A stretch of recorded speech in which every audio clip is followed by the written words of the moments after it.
Hey guys, Brynn Keenan here with Grist Analytics, and I'll be talking about increasing efficiency and beer quality using production data. So Grist is not an ERP software platform. It's specifically for production, workflow, and data from brewhouse to packaging. It was really designed to handle all of that data and give brewers something useful back out of it. So we'll be using a lot of the data that we've pulled from that platform for some of the examples today. So this is something that with enough time and energy, you can get there with Excel or Google Sheets, and I'll show you how to do that. So we have some problems in using data effectively in brewing, especially for increasing efficiency and quality, which is really the two biggest goals with that production data. And those challenges are that the data is imperfect to begin with. So oftentimes instruments aren't calibrated. There's variation in measurement methods between brewers. So one brewer is taking the mash temperature in this part of the grain bed, another is taking the mash temperature in this part of the grain bed. You can't actually compare those two values because they don't mean the same thing. And a lot of the methods that we use in beer are unvalidated if you're not using ASBC methods or something of the like. So there's a lot of imperfection there, and that can get in the way of getting going with data analysis. It just kind of is what it is at this point, and it's no reason to not start using that data. And as you prove to yourself in the brewery that spending time analyzing that data and using it has a return on investment for you, you'll get more buy-in for increasing the trustworthiness of that data through these methods. The next issue is the information is really scattered. So typically data is on paper logs. A historian, oftentimes it's linked up to the PLC or whatever hardware is spitting off temperature and data from the brew house. Excel and Google Sheets, ERP programs that are difficult to get data back out of them. So you have data in all of these different places, and it becomes really difficult to cross-correlate that data or even look at one variable over time when it's not in a database in a way that allows you to manipulate it. And the brewing process is really complex. So it's very difficult to find an assignable cause for any variation, whether it's a really amazing beer or a really bad beer, because there are so many variables that come into play, not even considering, measurements that are coming in with raw materials like your C of A, water quality, and hop quality. Just the brew house of variables alone are huge. So where do you begin with this? I don't know many breweries that are effectively doing much data analysis in the brewery because of those three pretty overwhelming issues in the industry, though big breweries have started to kind of figure it out. And what we're doing is coming in and figuring out how to make this possible for smaller craft breweries. So the first thing is KPI identification. So rather than looking at all of the data across your entire system, just looking at the most important variables at each step of the process that let you know how things went can be a much more manageable way of beginning to look at data. Analysis of that data, so measure, analyze, and address the main KPIs. So decide what they are, then track and trend those over time so you know how they're trending, if they look good, if they don't look good. And then the next step is figuring out what intermediate products are affecting those KPIs. So for example, if one of your KPIs for the brew house is original gravity leaving the brew house, that's the KPI, and the intermediate products might end up being mash temp, mash rest, mash pH, watering duration, as an example. So I'm going to get into a little bit of statistical process control stuff. I know this could be like a little bit boring. I'm going to keep it quick, and we'll go back to real brewery examples after this. We just need kind of a basis of understanding once to dig into that stuff. And we'll use some examples from a brewery to describe this. So statistical process control is a method of QC that employs statistical methods to monitor and control a process. That helps ensure that the process operates efficiently with less waste and also consistently. So this is how do we make consistent beer every time with less waste. So one of the tenets of SPC is variation is ubiquitous across manufacturing practices, which, making beer is. And we can't really get away from it. It's just how much variation do you have? And can you control that variation to the point where you're still making the beer that you intended to make? So an example of this is turbidity in IPAs. And this one kind of eludes people pretty often. What causes more turbidity on the right beer versus the left beer that came from the same batch of beer? There are a ton of variables. That's at the very, very end of the process. So you're dealing with raw materials, brewhouse, cellar, and packaging measurements. So normal variation looks normal. So say we were measuring haze units on this beer, on the final product. If that variation is normal, it should look like this, with the majority of those measurements being in the middle of the bell curve and that bell curve falling to the sides. 99.7% of the measurements should fall within the bell curve. That's calculated, and that's what we call control limits or 3 standard deviations. So if you've heard people talk about statistical methods before, you've probably heard the term 3 standard deviations or upper and lower control limits. And this is where that comes from. It starts to really make sense when you see it on a bell curve, because that's saying if it's within 3 standard deviations, it's within the bell curve, which is by definition normal. So making the concept of that bell curve practical on a day-to-day basis, you're going to flip that bell curve on its side like this, and then extend the lines from 3 standard deviations and from the average, and that becomes a control chart. So if you've ever seen a control chart, that's where this comes from. And it's a way of letting you plot measurements on the control chart, if not in real time, very quickly after you're taking them, so you can see if it's normal or not normal. So for example, if these are haze measurements, and then we take this red haze measurement here, that is outside of the upper control limit, which means it's abnormal variation, which means it has an assignable cause that we can probably figure out.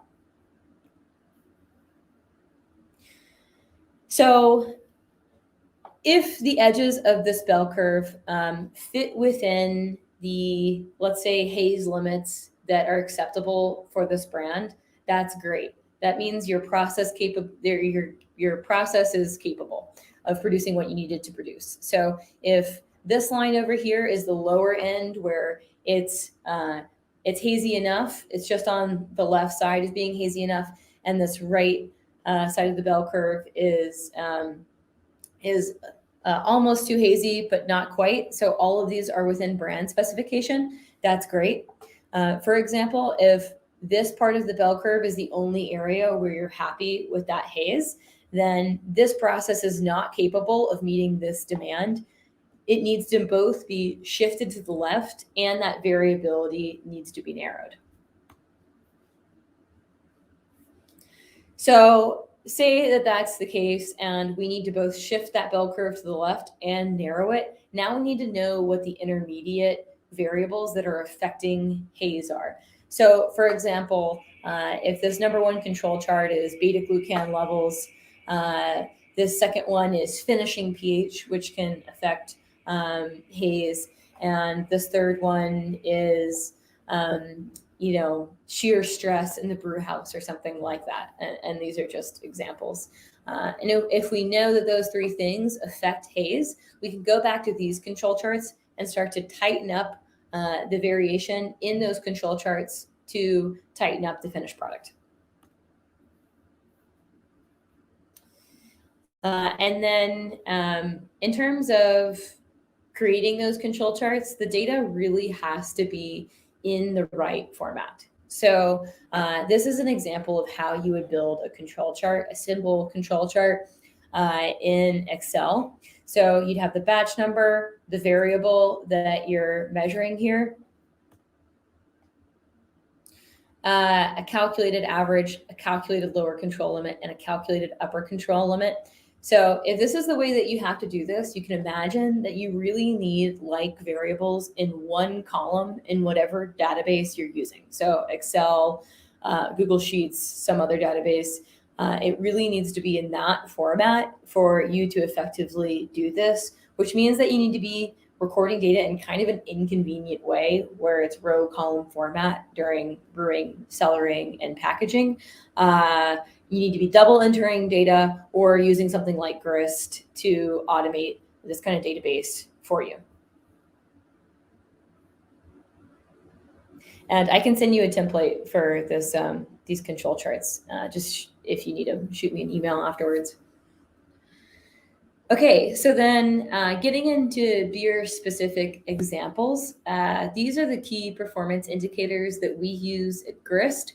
I think these are really awesome because they give you a vision of overall brewhouse health, cellar health, and cellar throughput. And then if any of these are off, you can go about determining the intermediate products when you have time. So in the brew house, original gravity, pH, volume, and turn times, those really get at the most important performance indicators for the brew house, and they're going to tell you if anything was off upstream, and also it matters if anything was off upstream. In the cellar, 48-hour drop and time to final gravity. So initial fermentation kinetics, how fast is the beer taking off? And how long did it take to get to final gravity? This is a really important KPI for scheduling, for yeast health, for yeast management. It kind of ties into many things in the brewery. Final gravity, attenuation, and final pH. Final gravity and attenuation, you have an additional guideline on that from your yeast provider. So not only is this giving you an idea of cellar efficiency, so how much are you getting out of your raw materials during fermentation, it also lets you know if you potentially have any issues with contamination, hop creep, or just yeast health issues.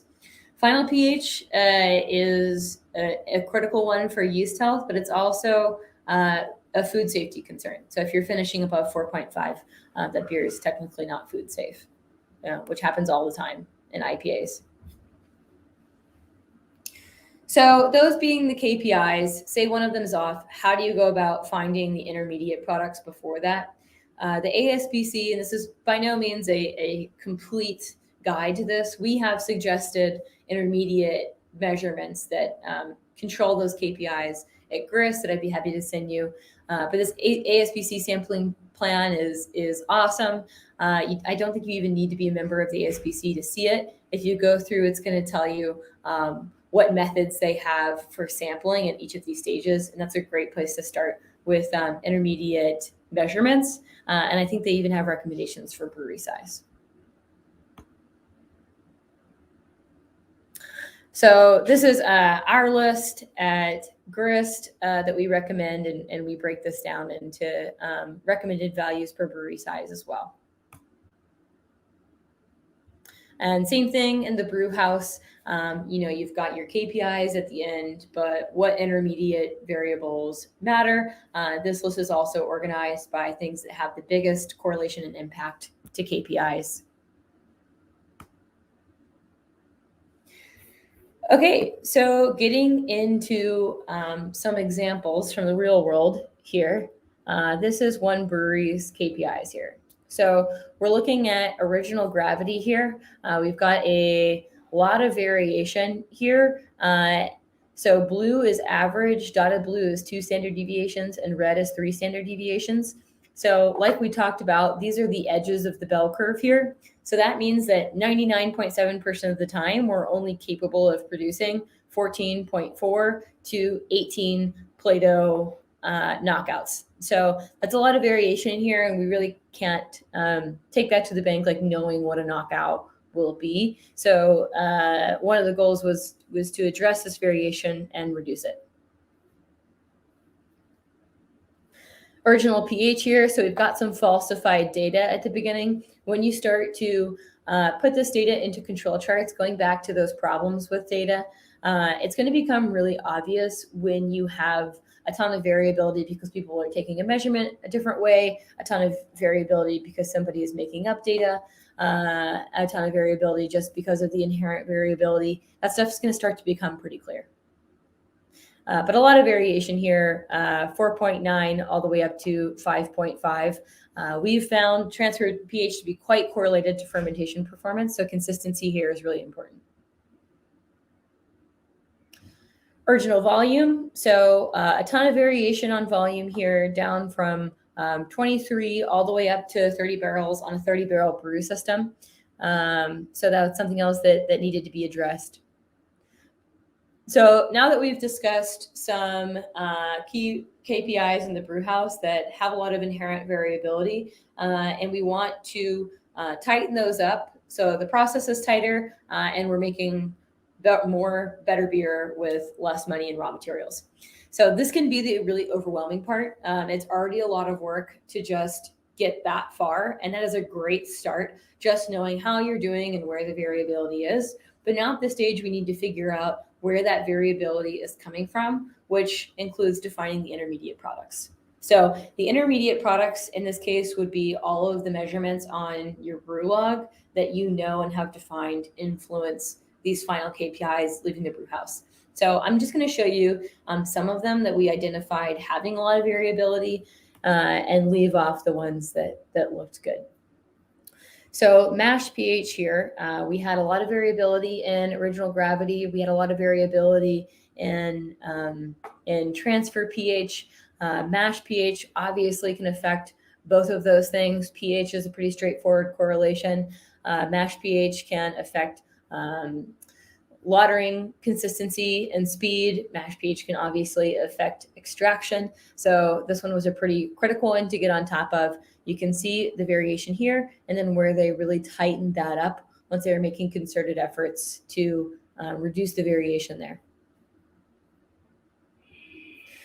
Lauter duration here, huge variability in lauter duration, and really tighten that up over here. Some things that can affect that are, and preaching to the choir here, but initial runoff speed, how you're setting the bed, and all of the known variables that reduce lauter duration.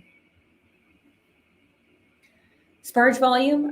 So we often see this. Sparge volume wasn't standardized between users, and that was part of what was contributing to that wide variability in transfer volume.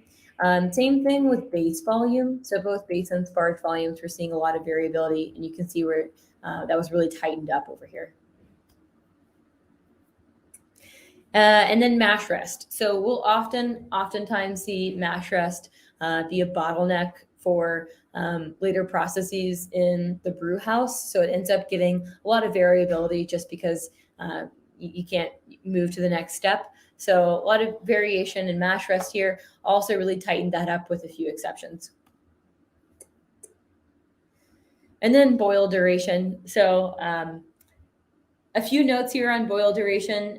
There were some disagreements about how long the boil should be. So we had a discussion about that, and that was tightened up. We'll often also see boil duration being used to control OG pretty often. And we typically recommend some sort of dilution afterwards, some minor dilution to adjust for OG rather than variable boiling, because that can affect the amount of free amino nitrogen available, color, bitterness, all that stuff. So it's not a totally free way to hit OG targets. Okay, so with the reduction in all of the variability in those intermediate products, we'll take a look at the results. And we can see gravity. They're actually overshooting gravity, and they made a recipe judgment. So save some raw material cost there. So making this beer with less money, reduce the variation significantly here. And now the process capability, it makes a lot more sense for this beer. They really know that they're going to be hitting about 15.5. pH, huge reduction in variability here, hitting around 5.18 every time, really healthy level for yeast health and very consistent. And increased yield on each knockout by about 3 barrels per knockout. So that is obviously huge. It's about a 10% increase. So you can imagine a 10% increase in brewhouse yield over the course of a year can make doing this worth the investment of time in and of itself. All right, so those were the examples from the brewhouse. We're going to get into some of the cellar examples here. So final gravity here as a KPI. Final gravity, we talk a lot about brewhouse efficiency and what we're getting out of raw materials in the brewhouse. Don't often talk a lot about cellar efficiency. So why put so much work into getting as much sugar out of raw materials in the brewhouse as possible if you aren't also putting as much work into getting as much out of that sugar in the cellar via yeast health as possible? So here, settling around 4 Plato. There aren't many unfermentables in this beer, so it's leaving some sugar on the table and potentially some money that could be saved if yeast health increases. Then we see this downward trend in gravity here. So this is something to be concerned about if you are tracking final gravity. To me, this could mean a few things. One, it could mean that yeast health is actually improving. It could mean that there's a contamination. It could mean that hop creep is an issue. And those are really like the big 3 things, but something is happening here. And the fact that attenuation is going up in the same way means that something that's happening is not to do with OG, it's to do with fermentation, since attenuation is also going up. Attenuation is a valuable one because the yeast provider will also give you a range here. Hours to final gravity. So how long is this beer taking to get through the cellar? This should be fairly consistent. This is often an area with a ton of variability in the brewery. And once you see it, you can see how much money you're leaving on the table with cellar throughput, especially if you're a brewery that's limited with capacity. So here we've got this beer occasionally finishing down below 300 hours. This one's around 200 hours. This beer is not finishing until 800 hours. So that is a ton of variability here. And there's a reason that this one was so fast, and we can figure out what that reason is and improve cellar throughput across the board. All right, so some intermediate products in the cellar. This can be more difficult identifying why fermentations are attenuating the way they are and finishing the way that they are. In the brewhouse, it's relatively straightforward. You just look at the upstream measurements in the brewhouse. The cellar is a bit trickier. There are a lot of variables here, and they often aren't being collected. So the first one that anybody can do, regardless of what variables you're collecting in the cellar, is 48-hour drop. So for this beer, we see 48-hour drop is around 4 Plato. So the difference between OG and gravity at 48 hours. And then it starts to really go up after some concerted effort is made to improve yeast health. 4 Plato was really low, and we can give you benchmarking data for these metrics if you're in Grist. So 4 Plato for an ale strain and a 15 Plato beer, really, really low. So that says immediately that a lot of these issues were probably coming from yeast management problems, and then those got better. Pitch amount. So this is actually total cells that wind up in the fermenter. You can store cell count in any way in Grist. This brewery doesn't have a ton of cell count and viability data, but that would be a variable, very powerful thing to know here. Yeast generation. So this is aggregated fermentation data in Grist for this specific brand. You can see that the first 5 yeast generations in blue are performing much better than the last 5 yeast generations in green. When we're looking at attenuation there, this starts to paint a pretty powerful picture. This basically is telling us that yeast that attenuation's really going downhill after the first 5 yeast generations. That's pretty atypical of what we see at breweries. Usually we see an improvement in performance over 10 generations. So this is all coming together to say that we really need to take a look at yeast health. Harvest gravity. So this is another metric that any brewery can take and collect.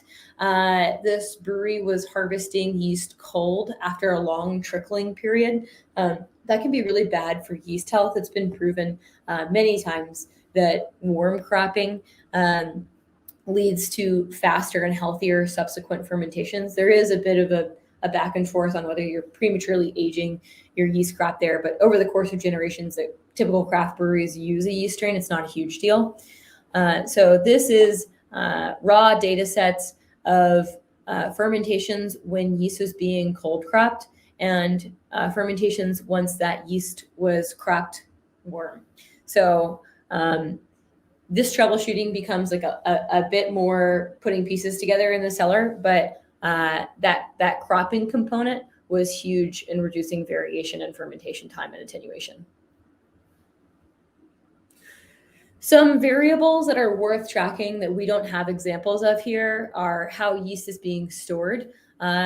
Yeast should be stored in 0 to 5 degrees Celsius. This top graph here is degradation in viability when yeast is stored warm.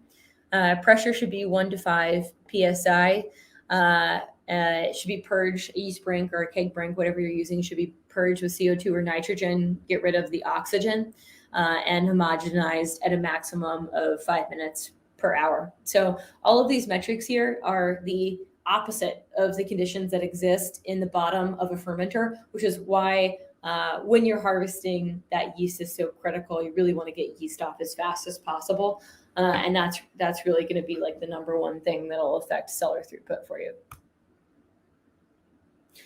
Another couple of things that are not daily measurements, obviously, but fan going into the cellar and zinc. So this graph on the right side is from one of our partners, Escarpment Labs. They have an awesome set of blog posts on anything you can think of for yeast.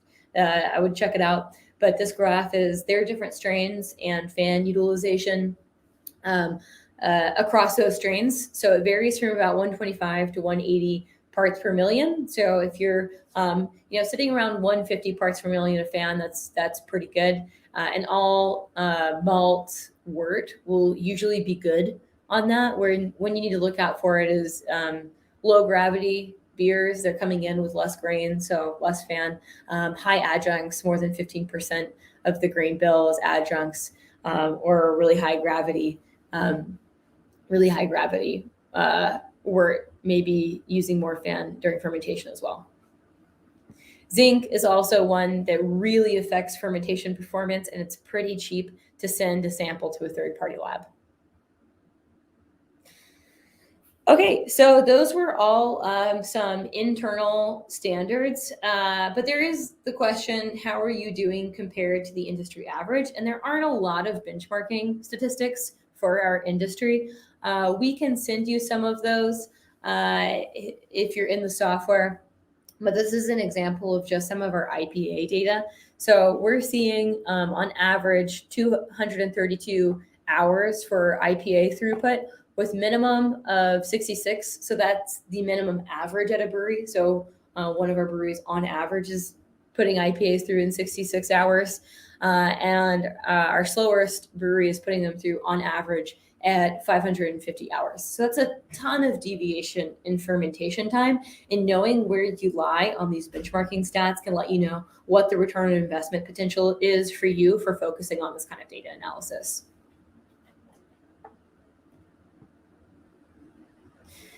All right, so we've gone through sort of the tenets of statistical process control.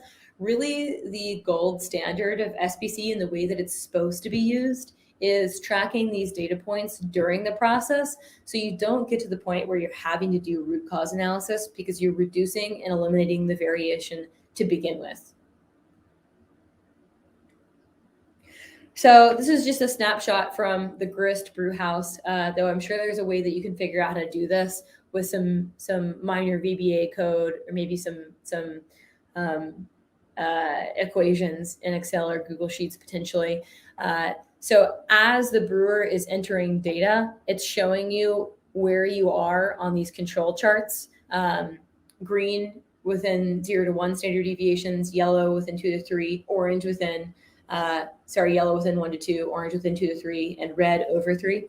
So this is really eventually what you want. You want to see as you're typing a measurement if it's in control or out of control, and have a little warning if it's within control limits, but it's starting to veer away from average.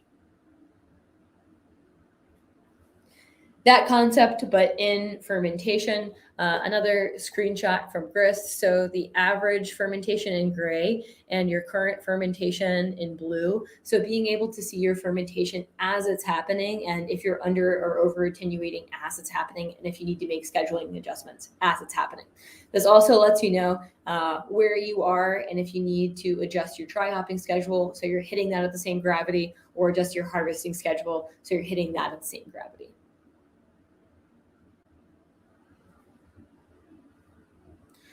And then being able to make those real-time choices and avoid variation in the future. So that's all I have for you today. I have not been able to see the chat box, and I'll just stop sharing my screen so I can. But if you have any questions, I would be happy to answer them.